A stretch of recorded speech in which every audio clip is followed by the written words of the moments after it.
اللہ دیتا سب سے چھوٹا بھائی تھا اور دماغی توازن ٹھیک نہ ہونے کی وجہ سے اماں کے پاس ہی رہتا اور اس کی بہت خدمت کرتا۔ ایک دن بھائیوں نے اماں سے کہا کہ جائیداد کے حصے کر دو، تمہاری زندگی کا کوئی بھروسہ نہیں ہے۔ یہ سن کر اماں کو بہت دکھ ہوا اور جب پنچایت میں جائیداد کا فیصلہ ہونے لگا تو اللہ دیتا نے کہا مجھے اماں دے دیں، مجھے جائیداد نہیں چاہیے، اور وہ سب کچھ دے کر اماں کو لے گیا۔ تو بھائی ہنسنے لگے کہ چلو پاگل اماں کو لے گیا۔ دونوں سے جان چھوٹی اور جیسے ہی وہ گھر لوٹے تو سامنے بوریوں میں، اماں میں اب اس گھر میں ہرگز نہیں رہنا چاہتا، میں چاہتا ہوں باہر چلا جاؤں اور اپنی زندگی وہیں پر سیٹ کروں، میں اپنی بیوی بچوں کو اس ماحول میں نہیں رکھنا چاہتا۔ فرید نے اپنی ماں سے ذرا سخت لہجے میں بات کی تو ماں اس کا چہرہ ہی دیکھتی رہ گئی۔ کہنے لگی بیٹا تو چلا جا، میں نے کون سا روکا ہے، لیکن جو انسان کی مٹی ہوتی ہے، جہاں پر انسان کی جڑیں ہوتی ہیں، وہ جگہ ہی انسان کے لیے سب سے خاص ہوتی ہے، سب سے پیاری ہوتی ہے۔ نہ جانے تم لوگوں پر کون سا رنگ چڑھ گیا ہے کہ اپنی زمین سے اتنی نفرت کرنے لگے ہو، اپنے باپ کے پیشے کو حقیر سمجھ لیا ہے، مجھے بھی اکیلا چھوڑ کر جانے کے لیے تیار ہو۔ مگر فرید نے ماں کی بات انسنی کر دی۔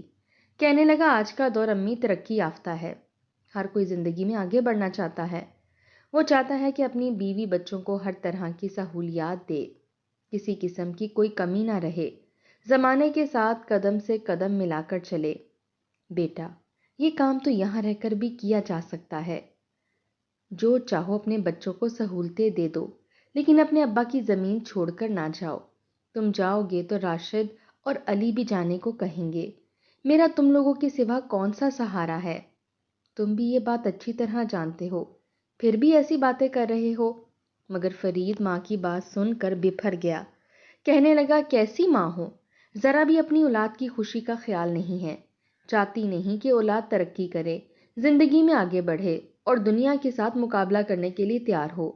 دنیا کہاں سے کہاں پہنچ گئی ہے، مگر آپ ابھی تک انہی کھیت کھلیانوں میں کھوئی ہوئی ہیں اور چاہتی ہیں کہ اولاد ویسے ہی کدال لے کر زمین کھودے اور کھیتیاں باڑیاں کرے جیسے ہمارے ابا نے پوری زندگی کی تھی، اور پھر ہماری بیوی بچے بھی ہماری طرح بیٹھ کر اپنی زندگی میں موقع پیدا کرنے کے لیے ترسیں۔ ذرا دماغ کو وسیع کیجیے، اپنے دل میں وسعت پیدا کیجیے اور بیٹوں کو ان کی پرواز کے لیے تیار کیجیے، نہ کہ ان کے پیروں میں بیڑیاں ڈالیں اور انہیں قید کر کے رکھیں۔ فرید کی باتیں سن کر ماں کو بے حد دکھ ہوا، آنکھوں سے آنسو بہنے لگے تو چپ چاپ اٹھ کر کچن میں چلی گئی اور حلوے میں چمچ ہلانے لگی۔ فرید کا من پسند حلوہ بنا رہی تھی، وہ بہت شوق سے یہ حلوہ کھایا کرتا تھا، مگر اب تلخ کلامی کے بعد نہ جانے حلوے کا ذائقہ کیا رہا تھا۔ بہرحال حلوہ پلیٹ میں ڈالا اور گرم گرم لا کر فرید کے سامنے رکھ دیا۔ فرید ساری بحث بھول کر حلوہ کھانے لگا۔ ماں مطمئن ہو گئی تھی، سمجھ گئی تھی کہ یہ لوگ ابھی بس راستے سے ہی بھٹکے ہیں، اگر انہیں سمجھایا بجھایا تو طریقے سے راستے پر لایا جا سکتا ہے۔ تھوڑی دیر میں ہی اللہ دیتا آ گیا، جس کے بارے میں یہ مشہور تھا کہ اس کا ذہنی توازن ٹھیک نہیں ہے۔ ماں کے چہرے پر نظر پڑتے ہی پریشان ہو گیا۔ کیا بات ہے اماں، آپ کے چہرے کا رنگ اڑ گیا ہے، آپ کی طبیعت تو ٹھیک ہے نا؟ فوراً ماں کے پاؤں دبانے لگا اور اس کے گھٹنے سے لگ کر بیٹھ گیا۔ ماں نے پیار سے اللہ دیتا کے سر پر ہاتھ پھیرا، کہنے لگی ہاں میرا بچہ، میری طبیعت ٹھیک ہے، تو سنا کیسا ہے، حلوہ کھائے گا؟ لاؤں تیرے لیے؟ تھک تو نہیں گیا؟ اللہ دیتا بولا حلوہ تو کھاؤں گا، لیکن مجھے آپ کی طبیعت ٹھیک نہیں لگتی، آپ آرام کریں، میں خود کھا لوں گا۔ اور یہ دیکھیں میں آپ کے لیے لکڑیاں لے کر آیا ہوں، یہ لیموں اور مالٹے کی لکڑیاں ہیں، کل میں نے دیکھا تھا آپ کو دھوئیں میں کھانستے ہوئے، آپ یہ لکڑیاں جلائیے گا، آپ کو کھانسی بھی نہیں آئے گی، ان کا دھواں بہت کم ہوتا ہے، آگ میں جلا دیا کروں گا۔ اب بھابیاں تو اس گھر میں آ کر کام کریں گی نہیں، اس لیے میں ہی آپ کے سارے کام کر دیا کروں گا، بس آپ اپنا خیال رکھیں۔ اللہ دیتا کی بات سن کر ماں کی آنکھیں بھر آئی تھیں۔ ایک یہی بیٹا بھی تھا جو اتنا خیال رکھتا تھا، حالانکہ پورے گاؤں میں مشہور تھا کہ اللہ دیتا کا ذہنی توازن ٹھیک نہیں ہے، مگر اسے اپنی ماں کی تکلیف کا احساس باقی بھائیوں سے بھی زیادہ تھا۔ دوسرے بیٹے بھی ماں سے اتنا ہی پیار کیا کرتے تھے، مگر بیویوں کے آتے ہی ان کے رنگ بدل گئے تھے۔ وہ اب دنیا داری اور اپنے آبائی پیشے کو اور نظروں سے دیکھنے لگے تھے اور یہاں سے جان چھڑوا لینا چاہتے تھے۔ اللہ دتا کو حلوہ لا کر دیا تو وہ حلوہ کھانے لگ گیا، جبکہ ماں دوسرے بیٹوں کے بارے میں سوچنے لگی۔ نہ جانے زندگی آگے جا کر کون سے رنگ دکھانے والی تھی۔ تھوڑی دیر بعد فرید ایک بار پھر سے ماں کے سر پر آ کھڑا ہوا۔ اماں، یاسمین کا فون آیا ہے، میں شہر جا رہا ہوں۔ چھوٹے بچے کو چوٹ لگ گئی ہے۔ ایک تو میری زندگی عذاب ہو گئی ہے، کاروبار کے لیے پیسے نہیں ہیں کہ شہر میں ہی اپنا کوئی کاروبار سیٹ کر لوں، نوکری مجھے کوئی ملتی نہیں ہے، بیوی بچے یہاں پر رہنے کے لیے تیار نہیں ہیں، اور میں انہیں یہاں رکھوں بھی کیسے؟ ایسی دھول مٹی کی فضا میں یاسمین کو رہنے کی عادت نہیں ہے۔ کھیتی باڑی کے چکر میں تو ہلکان ہو گیا ہوں، کچھ سمجھ میں نہیں آتا کیا کروں۔ روز گھر سے شہر، شہر سے گھر، خانہ بدوشوں کی طرح بھٹکتا پھر رہا ہوں، کہیں ایک پل کا سکون نہیں ہے۔ وہ بڑبڑاتا ہوا فوراً ادھر سے نکل گیا، جبکہ اماں نے آسمان کی طرف دیکھا اور بچے کی سلامتی کی دعائیں مانگنے لگی۔ انہیں کتنے پیارے تھے پوتا پوتی، کتنے ارمان تھے دل میں کہ اپنے بچوں کے بچوں کو کھلائے گی، انہیں گود میں لے گی، پیار کرے گی، مگر سارے ارمان ادھورے رہ گئے تھے۔ ماں نے بہت کوشش کی تھی گھر میں چلتے ہوئے سارے فساد کو روکنے کی، مگر انہیں نہیں روک پائی۔ دوسرے دونوں بیٹے بھی فرید کے حامی ہو گئے تھے اور سبھی اپنا اپنا حصہ جائیداد مانگنے لگے تھے۔ کتنا چاہتا کہ جائیداد کے ٹکڑے نہ ہوں، سب بہن بھائی مل جل کر رہیں، بھلے ہی اس کی آنکھیں بند کرنے کے بعد سب الگ ہو جائے، مگر وہ سب تو پہلے ہی اپنا اپنا حصہ مانگنے لگے تھے۔ بجھے دل کے ساتھ ماں نے اجازت دے دی تھی کہ وہ لوگ اپنا جائیداد کا بٹوارا کروا سکتے ہیں، اسے کوئی اعتراض نہیں ہے، جو پنچایت فیصلہ کرے گی اسے قبول ہوگا، وہ کاغذات پر دستخط کر دے گی۔ فرید نے خوشی خوشی پنچایت کو بلوا لیا تھا، مگر اللہ دتا نے وہاں پر سب کو حیران کر دیا تھا۔ اللہ دتا نے کہا کہ مجھے بس ماں چاہیے، اماں کے سوا کچھ بھی نہیں چاہیے، ساری زمین ساری جائیداد بے شک بھائی لے جائیں۔ اللہ دتا نے جب یہ بات کی تو سارے لوگوں کو جیسے سانپ سونگھ گیا۔ پنچایت کے لوگ حیران ہونے لگے، کہنے لگے اللہ دتا یہ کیا کر رہے ہو، کیوں اپنی زندگی خراب کر رہے ہو؟ ماں تو سب کی ہوتی ہے نا، ان کی بھی ہے تو وہ تو تمہاری ہی رہے گی، کیوں اپنے حصے کی زمین جائیداد بھی ان کو دے دینا چاہتے ہو؟ اور ماں کی دعاؤں پر بھی ساری اولاد کا حق ہوتا ہے، کوئی ایک ایسے ماں کو اپنے پاس نہیں رکھ سکتا قبضہ جما کر۔ مگر اللہ دتا نے ان کی ایک نہ سنی، کہنے لگا ماں تو بس میری ہے اور میرے بھائیوں کو بھی میرا فیصلہ منظور ہوگا، مجھے کاغذ پر لکھ کر دیں کہ آج کے بعد ان کا میری ماں کے ساتھ کوئی واسطہ نہیں ہوگا، نہ وہ ماں کو ماں کہہ کر بلائیں گے، نہ ان سے ملنے آئیں گے، نہ کبھی اپنی ماں پر اپنا حق جتائیں گے۔ اللہ دتا کی بات سن کر سب لوگ مزید حیران ہو گئے، بھلا ماں بھی بانٹی جا سکتی ہے یا کسی سے چھینی جا سکتی ہے؟ سب کو یقین ہو گیا تھا کہ واقعی اللہ دتا کا ذہنی توازن ٹھیک نہیں ہے۔ پنچایت کے لوگ اور باقی سب مل کر اسے سمجھانے لگے، مگر اس کے کان پر جوں تک نہ رینگی۔ سب کو لگ رہا تھا کہ باقی بہن بھائیوں کے ساتھ ناانصافی کی جا رہی ہے، ماں سے ملنے تک کا حق نہیں دیا جا رہا، اس لیے اس بارے میں ان کی رائے پوچھی گئی تو وہ ایک لمحے میں تیار ہو گئے، ماں کے بدلے زمین اور جائیداد رکھنے پر۔ گاؤں کے لوگ ایسا نہیں چاہتے تھے، اس لیے انہوں نے اللہ دتا کو ایک طرف لے جا کر ایک بار پھر سمجھانا شروع کر دیا، کیونکہ کاغذات پر دستخط کرنے کا وقت ہو گیا تھا۔ اگر اللہ دتا ایک بار دستخط کر دیتا تو پھر وہ لوگ بھی کچھ نہ کر پاتے۔ وہ سبھی جانتے تھے کہ وہ اتنا تیز دماغ نہیں ہے، وہ نہیں جانتا تھا کہ وہ اپنا کون سا نقصان کر رہا ہے، مگر اللہ دتا تو جیسے اڑ ہی گیا تھا، اس کا وہی مطالبہ تھا، بالآخر اس کے مطالبے کو مان لیا گیا۔ ساری زمین اور جائیداد بھائیوں کے نام کر دی گئی تھی۔ ماں پنچایت میں نہیں آئی تھی کیونکہ وہ اپنی زمین کو بٹتے ہوئے نہیں دیکھ سکتی تھی، شوہر کے ساتھ برابر کی محنت کی تھی، دن رات کا چین سکون برباد کیا تھا، تب جا کر یہ زمین بنائی تھی، بچوں کا بچپن تک دیکھنا نصیب نہیں ہوا تھا، اور اب جب یہ زمین بٹ رہی تھی تو اسے عجیب کا دکھ طرح کا لگا ہوا تھا۔ جب اللہ دتا نے ماں کو ساری زمین اور جائیداد سے الگ کر کے اپنے ساتھ لیا اور کاغذات پر دستخط کر کے گھر لوٹا تو جیسے ہی دروازے میں قدم رکھا، اماں نے اسے دیکھتے ہی چپل اتار کر اس کی طرف اچھال دی، کہنے لگی یہ تم نے کیا کر دیا اللہ دیتا؟ ساری زمین اپنے بھائیوں کے حوالے کر دی؟ کیا تمہیں ذرا بھی عقل نہیں ہے؟ یہ کیسا فیصلہ کر لیا تم نے؟ اپنے باپ کی ساری کمائی ان کے حوالے کر دی؟ ان کے پاس تو پہلے ہی سب کچھ تھا اور تم نے انہیں اور امیر کر دیا۔ اللہ دیتا نے سر جھکائے ماں کے قریب آ کر کہا، اماں، میں نے یہ سب اس لیے کیا کہ آپ ہمیشہ ان کی وجہ سے پریشان رہتی تھیں، راتوں کو جاگتی تھیں، کبھی راشد کی فکر کرتی تھی، کبھی فرید کی، کبھی علی کے بچوں کے لیے رو پڑتی تھیں۔ اب آپ کو کسی کی فکر نہیں کرنی پڑے گی۔ میں نے آپ کی زندگی سے ساری پریشانیاں ختم کر دی ہیں۔ اب ہم دونوں خوش رہیں گے۔ ہم دونوں کے لیے چھوٹا سا گھر ہی کافی ہے۔ اس نے اللہ دتا کو اپنے سینے سے لگا لیا۔ آنکھوں سے آنسو بہنے لگے۔ دل میں ایک طرح کا سکون سا احساس ہوا کہ اس کا بیٹا صرف اسی کے لیے جیتا ہے، مگر دوسری طرف دکھ بھی تھا کہ اس کے بیٹے نے اپنی دنیا خود سے کاٹ لی۔ ماں کے دل میں چبھن سی ہونے لگی کہ اللہ دتا نے شاید ہی اچھا نہیں کیا، مگر پھر بھی اس نے اسے دعائیں دیں۔ ادھر باقی بھائی اپنی زمین کے کاغذات لے کر خوشی خوشی اپنے اپنے گھروں کو چلے گئے۔ سب شہر جا کر کاروبار کرنے لگے۔ راشد نے موبائل کی دکان کھول لی، فرید نے کار شو روم میں نوکری کر لی، علی نے چھوٹا موٹا بزنس شروع کر دیا۔ شروع میں سب کچھ ٹھیک چلتا رہا، مگر آہستہ آہستہ ان کے گھروں میں لڑائیاں اور جھگڑے بڑھنے لگے۔ کاروبار میں نقصان ہوا تو ایک دوسرے کو کوسنے لگے، جبکہ ادھر گاؤں میں اللہ دتا اپنی ماں کے ساتھ مطمئن رہنے لگا۔ دن میں کھیتوں کے پاس بیٹھ جاتا، شام کو چراغ جلا کر اماں کے ساتھ باتیں کرتا۔ زندگی سادہ مگر سکون بھری تھی۔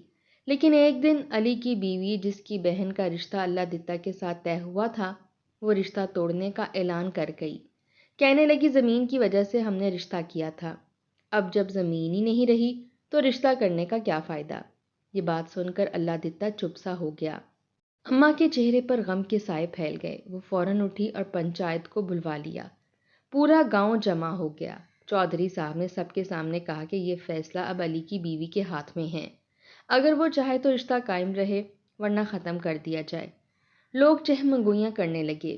کوئی کہتا اللہ دتا دیوانہ ہے، کوئی کہتا یہ اس کی ماں کی بدقسمتی ہے۔ اماں خاموش بیٹھی رہی۔ دل میں طوفان مچا ہوا تھا۔ ایک طرف بیٹے کی سادگی اور نیک نیتی تھی، دوسری طرف دنیا کی بے حسی۔ چودھری نے علی کی بیوی سے کہا، تمہارا کیا فیصلہ ہے؟ وہ بولی کہ اللہ دتا اپنی بیوی کو خوش نہیں رکھ سکتا۔ پہلے تو اس کے پاس زمین تھی، اب وہ بھی نہیں۔ کل کو جب اماں مر جائے گی تو یہ کیا کرے گا؟ ہم اپنی بیٹی کو بھوکا مرنے نہیں بھیج سکتے۔ یہ سن کر اماں کی آنکھوں سے آنسو بہنے لگے۔ اللہ دتا نے ایک نظر ماں کی طرف دیکھا اور سر جھکا لیا۔ پنچایت کے سب لوگ خاموش ہو گئے۔ کسی کو کچھ سمجھ نہ آیا کہ کون صحیح ہے اور کون غلط۔ آخر میں چودھری نے کہا کہ فیصلہ وہی ٹھیک ہوتا ہے جو وقت کے ساتھ ثابت ہو۔ ابھی کے لیے علی کی بیوی کا فیصلہ مان لیا جائے۔ اللہ دتا ماں کا ہاتھ پکڑ کر چپ چاپ اٹھا اور گھر واپس آ گیا۔ اماں راستے میں کچھ نہ بولی، بس اس کے آنسو گالوں پر بہتے رہے۔ مگر گھر پہنچ کر جیسے ہی دروازہ کھولا تو حیران رہ گئے۔ وہاں پر اناج کی بوریاں پڑی ہوئی تھیں، جو کہ سینکڑوں کے حساب سے تھیں۔ یہ سب کیا ہے اللہ دتا؟ یہ کون لایا؟ ایک طرف ٹریکٹر کھڑا ہوا تھا تو اللہ دتا اس کی طرف بڑھ گیا۔ ابھی ایک معزز آدمی پگڑی باندھے ماں کے سامنے آیا اور کہنے لگا، یہ سارا آپ کا اناج ہے۔ آپ کے حصے کی زمین ہمارے پاس تھی، جس پر ہم کاشتکاری کیا کرتے تھے۔ یہ حصہ برسوں سے ہمارے پاس تھا، لیکن یہ کس کے نام تھا ہم آج تک پتہ نہیں چلا سکے تھے۔